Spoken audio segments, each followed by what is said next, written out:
Welcome to Strip Cover Lit, where we squeeze the bigger picture out of literature. I'm Adrian Fort, and we are here for chapters 13, 14, and 15 of Harry Potter and the Order of the Phoenix.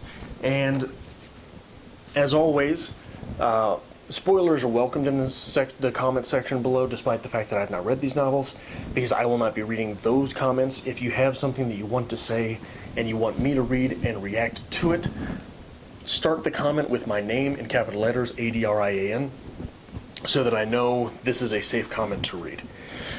So let's get into the chapter breakdown. Chapter 13, Harry Potter is in detention and develops a habit that I think bears discussing.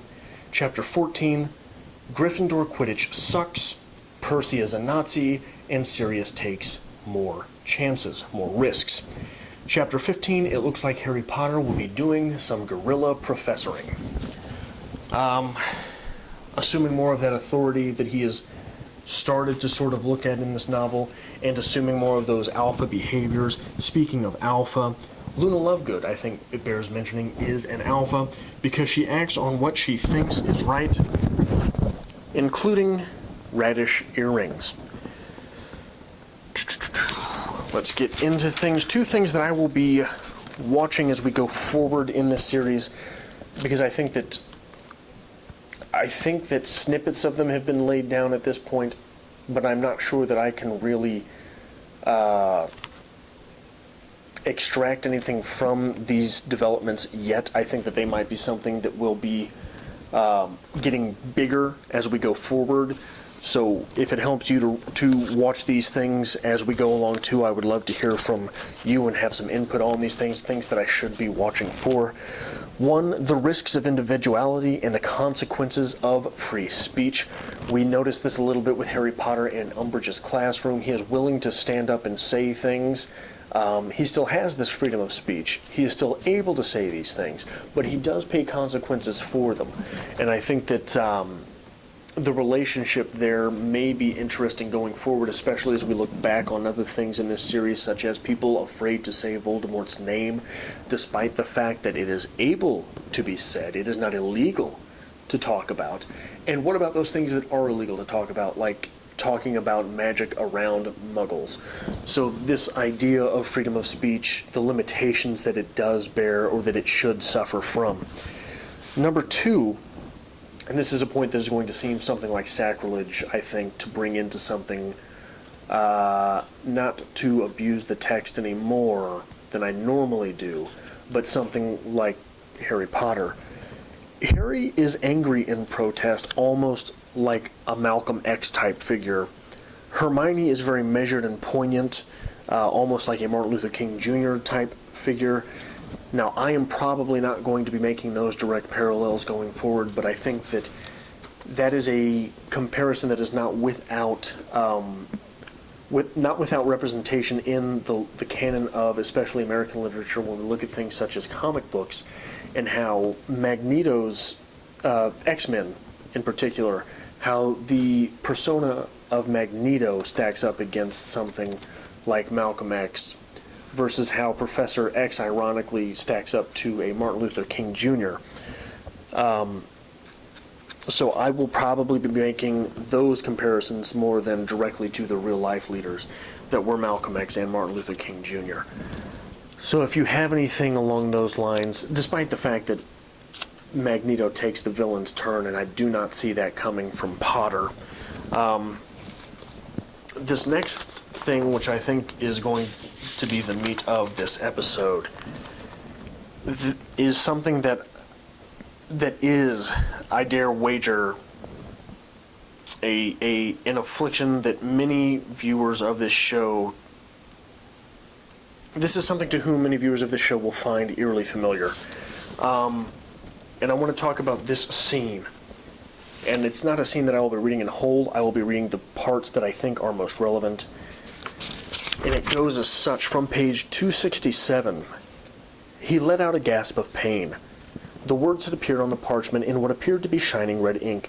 At the same time, the words had appeared on the back of Harry's hand, cut into his skin as though traced there by a scalpel.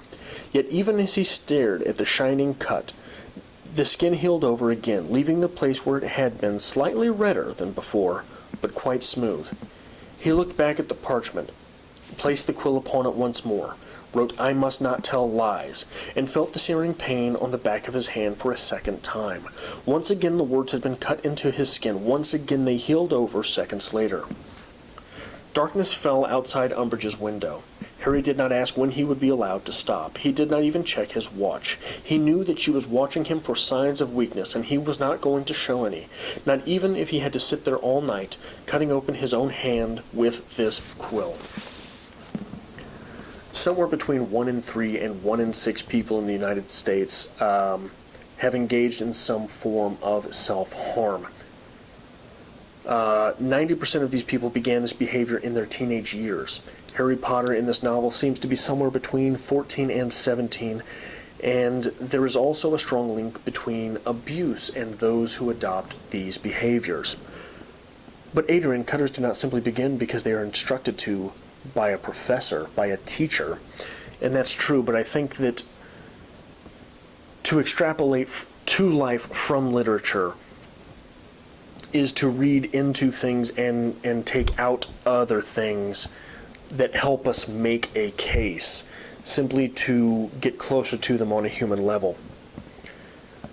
Harry Potter went through a great deal of trauma as a child, both from the inciting events in his life, both of his parents dying, being killed, in fact, by Voldemort, who seems to have also put some hex on the Potter child,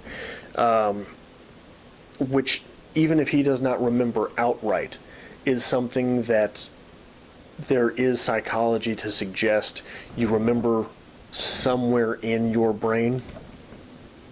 But also, in future years, as he went to live with the Dursleys, he definitely suffered from the abuse of neglect, which is also something that will take dramatic effect on an individual's psyche and persona. Harry Potter, again, is in the age range where these things normally manifest. But I think it's also important to note that Umbridge, from a symbolic level, Umbridge is not simply a teacher. She is someone who activates the scar on his forehead, which incites recollection of his abuser. And I think that one thing inside this that bears talking about is the fact that whatever it is that you suffer from in these teen years, you do not simply suffer from that while it's happening.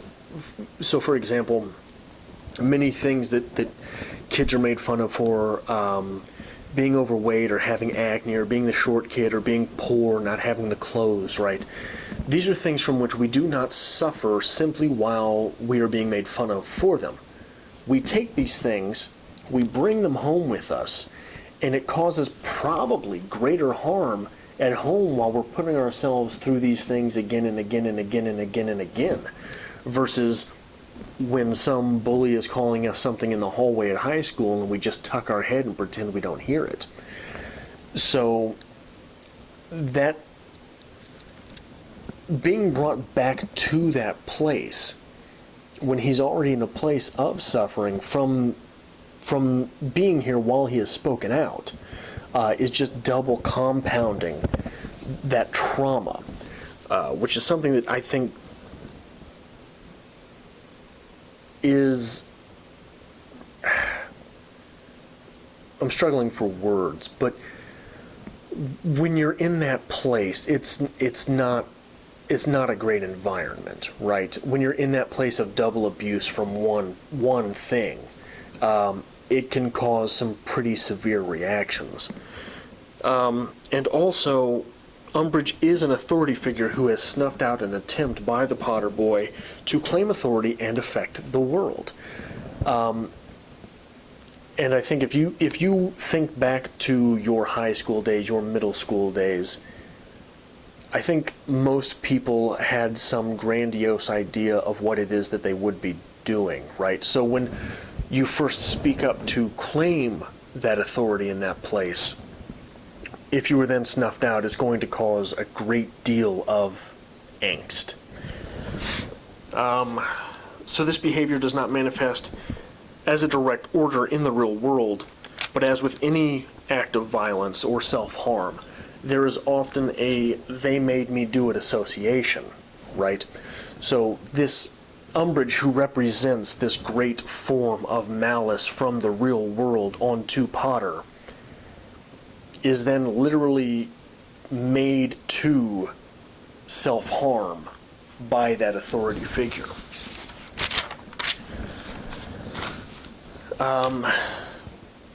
There is also a sense of strength and defiance drawn from this act in the aftermath.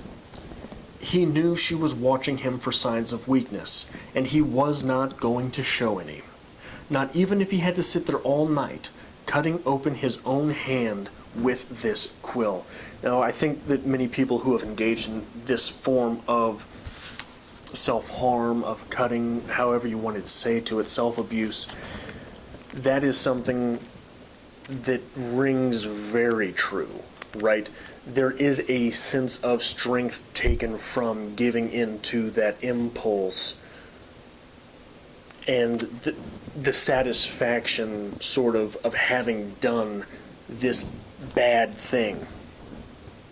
Finally, even after that sense of strength or that sense of escape is attained, there is some shame or guilt associated with the original trauma, and therefore from the outburst dragged along as a stigma bolted to the fresh wounds. This is a quote from 269.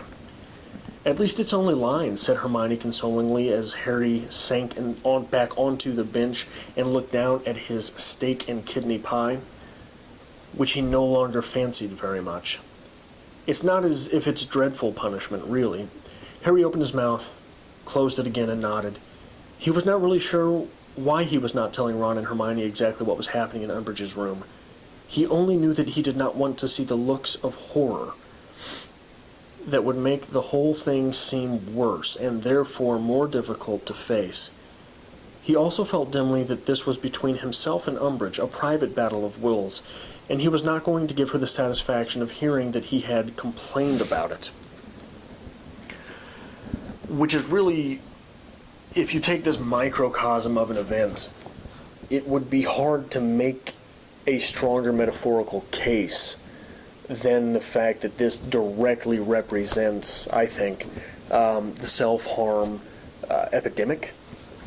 And a final note on this, somewhere between 40 and 60% of suicides had been known self-harmers. So in the United States, a number you can call if you feel the urge to self-harm is 1-800-366-8388. And a number you can call if you feel things are going even worse than that is 1-800-273-8255.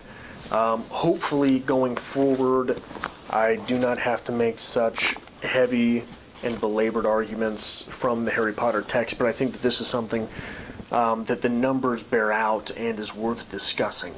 So again, as always, I would appreciate it if you liked this video. If you have not already subscribed, subscribe. I hope to see you in the next installment of Harry Potter, and be sure to leave a comment in the section below.